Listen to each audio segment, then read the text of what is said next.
So hello everyone and welcome back to the channel. आज की video में हम बात करने वाले longest sub array some divisible by K.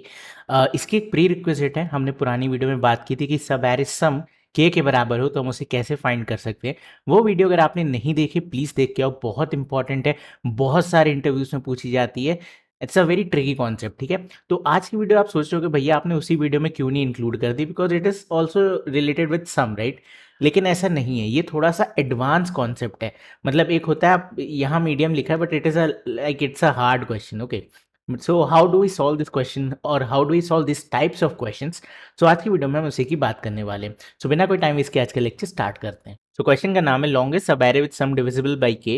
ये कह रहा है कि given an array containing N integers and an positive integer K, find the length of the longest sub array with the sum of the elements divisible by the given value K. Okay, कहने का मतलब बड़ा simple है। आपको एक array दिया होगा, आपको इस एरे में एक ऐसा सब एरे ढूंढ के लाना है जिसका सम डिविजिबल बाय के हो। ठीक है, बट ऐसा कौन सा सब एरे ढूंढना है? मैक्सिमम लेंथ वाला। मतलब कि ये देखो 7 + 2 is 9, 9 is also divisible by 3, but हमारा आंसर 4 है which is 7614। Let's try to check out this question. Okay, now let's try to understand this question. आपको लग रहा होगा यार भैया आपने ये डायग्राम वगैरह क्यों बना ली, ये सब क्या है? तो लास्ट वीडियो में मैंने ऑलरेडी डिस्कस किया हुआ इस चीज़ को, तो उसको और ज़्यादा नहीं खींचेंगे। ब्रूट फोर्स बड़ा सिंपल है। पहले क्वेश्चन आपको बता देता हूँ। क्वेश्चन क्या है, सिंपल सा है कि हमें एक ऐसा सब एरे ढूंढना है जिसका सम डिविजिबल बाय के हो और उसकी लेंथ मैक्सिमम होनी चाहिए। जैसे कि 7 2 का सम है 9, तो 9 इज डिविजिबल बाय 3, इसका लेंथ कितनी होगी 2। तो आप कह सकते हो एक पॉसिबल आंसर 2 है। देन अगर आप इन तीनों को जोड़ दो तो ये भी क्या बनेगा 15, 15 भी डिविजिबल है, तो आप कह सकते हो लेंथ 3। फाइनल आंसर आपका ये आना चाहिए, इसकी लेंथ है 4, इसका सम आ जाएगा 18 which is again divisible by 3। ठीक है, क्वेश्चन बड़ा सिंपल है। नाउ ब्रूट फोर्स क्या है, आप सारे पॉसिबल सब एरेज बना लो। एक ऐसे आप बना सकते हो, लास्ट वीडियो मैंने दिखाया आपको, और उस तरीके से आप मॉड के करके ब्रूट फोर्स तरीके से अपना मैक्सिमम लेंथ फाइंड कर सकते हो। चलो, this is absolute brute force technique. Now क्या हम इसे ऑप्टिमाइज कर सकते हैं? बिल्कुल कर सकते हैं। कैसे? ये डायग्राम आपको याद आ रहा होगा, लास्ट वीडियो में हमने सेम डायग्राम की हेल्प से क्वेश्चन सॉल्व किया था। वहां था कि वहां वहां का सिंपल लॉजिक था, हमें सम के बराबर एक सब एरे ढूंढना था। ठीक है, तो मैं कह सकता था वहां पे कि अगर इस टोटल का सम x है और इसका sum something like x minus k है, तो दिस हैज टू बी के। ठीक है, तो हम ढूंढते थे क्या हमें x माइनस के मिल जाएगा।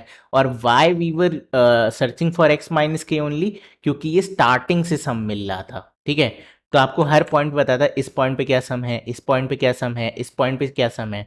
तो आप टोटल सम भी जानते थे और हर पॉइंट का भी सम जानते थे, तो you can easily find this equation. Correct. तो ये लास्ट वीडियो में अगर नहीं समझ में आया तो प्लीज़ लास्ट वीडियो देख लेना, उसके बिना ये वीडियो मत देखना। मैं किसी भी एंगल से तुम्हें समझा नहीं सकता अगर तुमने पुरानी वीडियो नहीं देखी है, बिकॉज मैं वो सारे कॉन्सेप्ट यहाँ रिपीट नहीं कर रहा हूँ। ओके, तो now we are on the same page. अब इस क्वेश्चन को कैसे इस ट्रिक से सॉल्व कर सकते हैं? Again very simple, but you can ask कि भैया अगर इतना सिंपल है तो आपने पुरानी वीडियो और इसमें गैप क्यों डाल दिया, मतलब साथ में डाल देते दोनों वीडियोस। तो इसमें एक छोटा सा मैथमेटिकल कॉन्सेप्ट आ जाता है, उसकी हम बात करेंगे आज, which is called negative reminders, but अभी इसे देखते हैं। Okay, now let's understand simple thing. Let's say this point से दिस पॉइंट तक का सम है x, दिस पॉइंट से दिस पॉइंट तक का सम है z, एंड दिस पॉइंट से दिस पॉइंट तक का सम है q, and Q is divisible by K। ठीक है, Q प्रॉपरली डिवाइड हो सकता है K से, यानी कि मैं कह सकता हूँ Q is a multiple of K। यानी कि अगर मैं इस इक्वेशन को लिखूं x is equal to z plus Q, अब Q is divisible by K, तो मैं लिख सकता हूँ x is equal to z plus x नहीं, कुछ अलग वेरिएबल लेते हैं, let's say p times of K। ठीक है, क्योंकि it is divisible by K। अब मैं इस पूरी इक्वेशन को अगर K से मॉड कर दूं, मॉड K कर दूं, ठीक है, तो क्या आंसर बनेगा? बड़ा simple, x mod K is equal to z mod K plus p into k mod K। p into k mod k answer क्या आएगा? 0। क्यों भाई? K से डिविजिबल है तो 0 आ रहा है, रिमाइंडर निकालना है, मॉड मीन्स रिमाइंडर।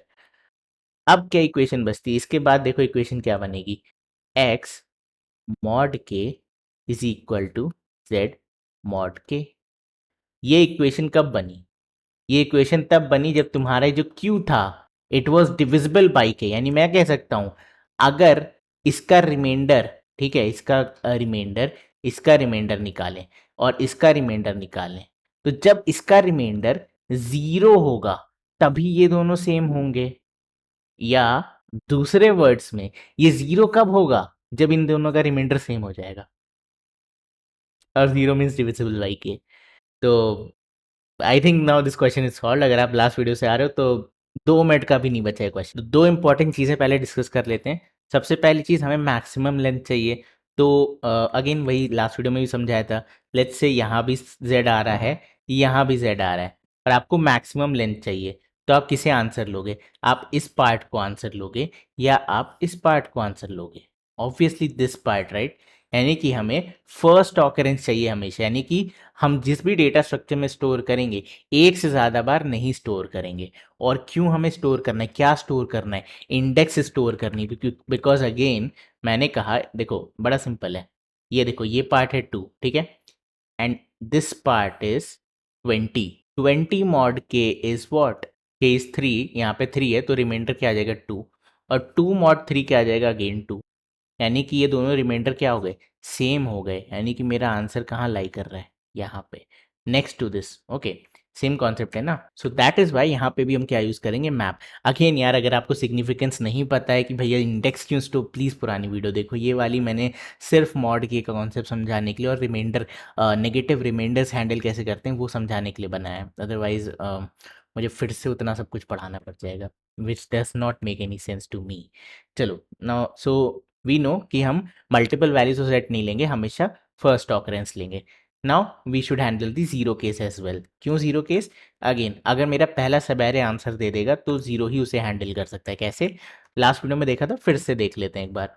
ओके, तो I make a variable sum. Okay, हमें एक डेटा स्ट्रक्चर स्टोर करना होगा, मतलब बनाना होगा, जिसमें हम ये रिमाइंडर्स स्टोर करेंगे, बिकॉज आई वांट कि इसका रिमाइंडर मैच हो जाए। इसका मतलब है मुझे पता होना चाहिए इस पॉइंट पे क्या रिमाइंडर है, इस पॉइंट पे क्या रिमाइंडर है, correct.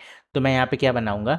Reminder to index map, मतलब कौन सी इंडेक्स में क्या रिमाइंडर मिल रहा है, सिंपल। ओके, सबसे पहले मैं 0 इंसर्ट करूंगा at an index of -1, and ये इंडेक्स 0 1 2 3 4 5, ये मैंने क्योंकि आपको लास्ट वीडियो में सिखाया हुआ है, ठीक है। अगेन अभी इसकी सिग्निफिकेंस आप देख लोगे, मैंने इंसर्ट कर दिया। चलो, पहला वैल्यू मिली मुझे 2, तो सम प्लस 0 प्लस 2 इज 2। अब 2 मॉड के करोगे तो रिमाइंडर क्या आएगा? मतलब 2 मॉड 3 करो तो रिमाइंडर 2 ही आता है। क्या मेरे मैप में 2 एग्जिस्ट करता है? नहीं करता है। तो मैं कह सकता हूँ ठीक है, रिमाइंडर 2 मिला, कौन सी इंडेक्स पे? 0th इंडेक्स पे। आगे चलते हैं, next value is 7, 2 plus 7 is 9, 9 mod के, 9 मॉड 3 क्या होता है? 0, रिमाइंडर क्या मिला? 0। क्या मेरे मैप में 0 एग्जिस्ट करता है? Yes. I wanted to handle this case, ये लास्ट वीडियो में समझाया हुआ है। चलो, तो मुझे मिल गया करंट इंडेक्स क्या है? फर्स्ट। इंडेक्स 1 पे जो सम मिला उसका जो रिमाइंडर आ रहा है वो मुझे पहले ही मिल चुका है एट इंडेक्स -1, तो आई कैन से इन दोनों के बीच का डिफरेंस इज द लेंथ, ठीक है। First index minus lower limit which is -1। Okay, so if I do this मुझे मिल जाएगा 2। चलो, तो मुझे पता चल गया लेंथ 2, तो मैं एक आंसर मेंटेन करूंगा LEN विच इज करेंटली 2, ठीक है। तो मैप अपडेट करें तो रिमाइंडर है 0 at an index of 1। Will I insert it? No. क्यों? मैक्सिमम लेंथ चाहिए यार, पहले से एक 0 प्रेजेंट है, दूसरा नहीं डालूंगा, राइट, लेंथ छोटी हो जाएगी। तो ये वाला 0 मैं इंसर्ट नहीं करूंगा, मैप में ऑलरेडी एग्जिस्ट करता है reminder, will not insert. Okay, आगे चलते हैं। तो सम हो जाएगा 9 plus 6 is 15, 15 is again divisible by k. Reminder क्या आया? 0 आया, 0 एग्जिस्ट करता है तो आई कैन से अपर limit which is index 2 minus of -1, ठीक है। इसको समेशन कर दो, मिल जाएगा लेंथ 3। तो update the maximum length to 3, but you will not insert 0। क्यों? क्योंकि 0 पहले से है। आगे चलते हैं, वैल्यू मिली 1, तो 15 प्लस 1 इज 16, तो टोटल सम हो गया 16। 16 को 3 से डिवाइड करो तो रिमाइंडर आता है 1। क्या 1 एग्जिस्ट करता है? नो। इंसर्ट 1, कौन सी इंडेक्स में मिला? थर्ड इंडेक्स पे, ठीक है। आगे चलते हैं, वैल्यू मिली 4, वेरी इंपॉर्टेंट पॉइंट, यहीं से आंसर चेंज हो जाएगा। 16 प्लस 4 इज 20, 20 मॉड 3 करें तो रिमाइंडर आएगा 2, 2 एग्जिस्ट करता है, तो I can say okay, current index 4 minus 0 is equal to 4, maximum length change to 4, ठीक है। आपका आंसर हो गया 4 which is this particular array. क्यों? यहाँ तक का रिमाइंडर भी 2 था और इस टोटल का रिमाइंडर भी 2 है, यानी कि बीच वाले का रिमाइंडर क्या होना चाहिए? 0। ठीक है, तो this is how you solve this question. Anyway, so क्या तुम 2 इंसर्ट करोगे? No, again you will not insert 2 क्योंकि पहले से प्रेजेंट है।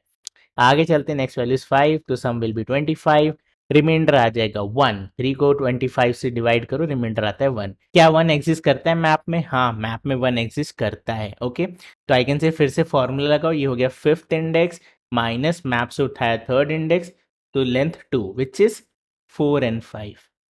ठीक है, correct. So this is how you can easily solve this question. आगे जाओगे, एरे खत्म एंड आपको आपका आंसर मिल गया। What will be the time complexity? तो आप ओ ऑफ एन टाइम में इस क्वेश्चन को सॉल्व कर रहे हो, क्योंकि मैप में लुकअप का टाइम क्या होता है? कांस्टेंट होता है, विच इज अल्फा। ठीक है, व्हाट इज अल्फा? पढ़ाया है। ठीक है, सबसे पहले बना लो एक hash map. Okay, hash map of की वैल्यू पर इंटीजर, इंटीजर। ओके, इसे हम क्या कह सकते हैं? रिमाइंडर मैप कह सकते हैं, reminder map. Okay, is equal to new hash map. Okay, now अब मैं क्या कहूँगा? सबसे पहले रिमाइंडर मैप में, रिमाइंडर मैप में इंसर्ट करूंगा, I am going to put 0 at an index of -1। ठीक है, this is to handle sub array starting from index 0। Okay, great. अब मुझे क्या करना है? सिंपल सा लूप में आइटरेट, बट उससे पहले कुछ वेरिएबल्स चाहिए। int sum is equal to 0 as well as I need max length is equal to 0। Okay, great. अब यहाँ पे इटरेट करते हैं, int I is equal to 0, I is less than n and then I plus plus. Okay, अब मैं कह सकता हूँ sum plus equal array, not array, A है यहाँ पे, ए ऑफ आई। ओके, तो मैंने यहाँ पे एक सम निकाल लिया, this is what, this is our x जो हम एक्स मेंटेन कर रहे थे। नेक्स्ट हम रिमाइंडर निकालते हैं, तो int reminder is equal to sum mod of k. Okay, अब मुझे मिल गया रिमाइंडर, तो मैं कहूँगा कि if reminder map dot contains की।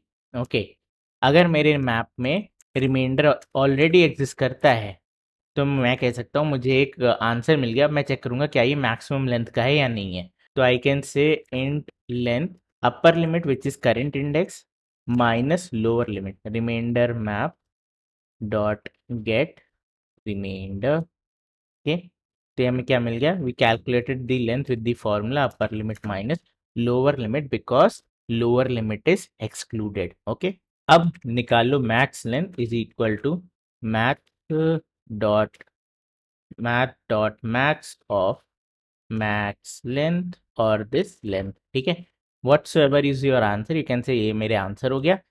एल्स, एल्स क्यों? क्यों एल्स? Y else? बिकॉज मैं नहीं चाहता कि मैं सेम रिमाइंडर बार बार डालूं, तो अगर मैप में एग्जिस्ट नहीं करता है तभी मैं इंसर्ट कर रहा हूँ। ओके, तो अब यहाँ पे मैं लिख सकता हूँ रिमाइंडर मैप डॉट पुट। ठीक है, क्या पुट कर रहे हैं? जो भी रिमाइंडर है और जिस भी इंडेक्स पे मिला है। ग्रेट, इस सब के बाद you can say return, return max length. और जस्ट इन केस आपकी ये लाइन कभी ना चले, तो आपकी मैक्सिमम लेंथ क्या होने वाली है? 0। ठीक है, okay, now will this give me the correct answer? Let's try to check. Actually मुझे करेक्ट आंसर नहीं देगा, मैं भी आपको क्वेश्चन के कंस्ट्रेंट्स दिखाऊंगा। आपको लग रहा होगा भैया दे तो रहा है आंसर, क्या दिक्कत है? रुक जाओ, रुक जाओ, let's try to submit it, then you will see कि ये कहीं ना कहीं तो फेल होने ही वाला है। ओके, 100 बार टेस्ट केस फेल हो गया, but why is it failing? Is because of a concept. ये कह रहा है इसकी वैल्यूज नेगेटिव भी हो सकती हैं। ओके, तो अगर वैल्यूज नेगेटिव है, लेट्स से -10, और मैं -10 को 3 से डिवाइड करूं, तो रिमाइंडर क्या आएगा? -1। तो ये वैल्यू क्या हो सकती है? ये वैल्यू नेगेटिव भी हो सकती है। And how do we handle negative remainders? तो हम उसे हैंडल ही नहीं करेंगे, we will convert. Okay, convert negative remainders to positive. But how? Now let's understand how to handle negative integers, क्योंकि अभी हमें नेगेटिव इंटीजर में प्रॉब्लम आ रही है। इसका बड़ा ही सिंपल मैथमेटिकल कॉन्सेप्ट है। Let's take a number 29 and हम कह सकते हैं कि अगर हम इसे 13 से डिवाइड करें, मॉड्यूलो करें 13 से, तो इसका आंसर क्या आता है? इसका आंसर आता है 3। ठीक है, 3 is the remainder. So how we can write is, how we usually write is 13 into 2 plus 3। ठीक है, this is what 26 plus 3 is 29। डन। The other way to handle this is, हम यहाँ पे एक और चीज लिख सकते हैं, 13 इंटू 3 माइनस 10। हम इसे ऐसे भी लिख सकते हैं, right? What is this? 39। 39 minus 10, again the answer will take us to 29। Correct. So इसे हम कहते हैं पॉजिटिव रिमाइंडर और इसे हम कहते हैं नेगेटिव रिमाइंडर। यानी 3 is equal to minus 10 in terms of remainder in this particular case. अब आप कह सकते हो यार हम ऐसे तो इंटू 4 भी कर लें, इंटू 5 भी कर लें। कर लो, कौन रोक रहा है? नहीं, कोई नहीं रोकेगा। बट जो आप माइनस करोगे वैल्यू, उसको आपको इस 13 से छोटा ही रखना है। यानी कि आप जो भी इसका फाइनल आंसर आता है, लेट्स से आपने किया 13 into 4। What is 13 into 4? It is 52। ठीक है, तो 52 में आई थिंक हमें 23 माइनस करना पड़ेगा, तो हमें 29 मिलेगा, राइट? तो 23 का अगर हम मॉड करें, क्योंकि 23 क्या है, 13 से बड़ा है, तो अगर हम 23 का मॉड करें तो हमें क्या मिल जाएगी value? 10, which is again same. कुछ भी नंबर ले लो, लेट्स से 13 इंटू 5। 13 इंटू 5 क्या होता है? 5 3 से 15, 5 या 5 65। 65 में 29 सब्ट्रैक्ट कर लो। ठीक है, सो 15 minus 9 is 6, 5 minus 3 is 36। And इसका मॉड 13 करोगे तो क्या आंसर आएगा? 36 में को अगर 13 से डिवाइड करो, क्या रिमाइंडर आएगा? 10। तो अगेन 10 ही आ गया। ठीक है, ये आप करते रहो, कितना भी कर सकते हो, बट आपको मैंने समझा दिया। So this is how we handle negative reminders. But how do we handle this? हम कैसे कह सकते हैं कि negative of x is equal to positive of y, where x and y are remainders of some number divide by some number. Very simple. यहाँ पे क्या equivalent हो गया? 13 और 3 और माइनस 10। ठीक है, तो हम किससे डिवाइड कर रहे हैं? 13 से। तो we can say negative number, ठीक है, plus 13, negative remainder plus 13, this will give us positive remainder equivalent. ठीक है, दूसरा एग्जांपल ले लेते हैं। अगर आपको लग रहा हो ये तो तुक्का हो गया, लेट्स से 29 की जगह पे कुछ और नंबर ले लो, 32, एंड लेट्स डिवाइडेड बाय 15 में भी। ठीक है, सो इसे सॉल्व करें तो 15 into 2 plus 2, this is the remainder. और नेगेटिव वाला करें तो 45 में क्या माइनस कर दें? 13 माइनस कर देंगे, so this will become again 32। ठीक है, तो 13 and 2। So how we can convert this minus 13 to 2? By adding 15. And what is 15? जिससे आप डिवाइड कर रहे थे। ठीक है, तो how can we handle this हमारे क्वेश्चन में? तो हम क्या करेंगे, कभी भी कोई भी नेगेटिव नंबर आ रहा है तो हम उसे नेगेटिव स्टोरी नहीं करेंगे। हम तुरंत कहेंगे कि अगर हमारा remainder less than 0, if it is a negative number, just add a k to it. ठीक है, ये के क्या है? वही नंबर है जिससे आप डिवाइड करते आ रहे हो। ठीक है, so this will convert our negative to a positive number. Okay, so this is how things work. And maths का बड़ा सिंपल कॉन्सेप्ट है, तो ये यूज़ किया है, इसे कोड में कर लेते हैं। If remainder is less than 0, यानी मेरा रिमाइंडर जो है वो नेगेटिव है, तो हम कह देंगे remainder is equal to remainder plus k. ठीक है, दिस इज सिंपल मैथमेटिक्स। अगर आप एक्स को वाई से मॉडुलस करते हो और नंबर नेगेटिव आता है, तो उसका पॉजिटिव इक्विवेलेंट निकालने के लिए हम उसे जिस भी नंबर से डिवाइड कर रहे होते हैं, मॉडुलस कर रहे होते हैं, उसे ऐड कर देते हैं। ठीक है, ये यार आपकी बेसिक मैथमेटिक्स है। Okay, now if I try to run it, it will still run. Okay, चलो ये तो चल गया। Now if I submit it, will it run और not? Definitely it should work, right? क्योंकि वही एक टेस्ट केस था जो फेल हो रहा था। See, you are able to solve this question. So this was the last question on this particular pattern. And अब हम नेक्स्ट वीडियो से नेक्स्ट पैटर्न देखेंगे। सो ये था आज की वीडियो। आई होप आपको ये वीडियो पसंद आ रही हो, ये सारी वीडियोस पसंद आ रही हो, और अगर आती हैं तो प्लीज़ यार इस चैनल को सब्सक्राइब कर दो, वीडियो को लाइक कर दो, अपने फ्रेंड्स के साथ शेयर करो। मैं मिलता हूँ आपसे अगली वीडियो में। आज की वीडियो में इतना ही, तब तक के लिए bye bye and take care.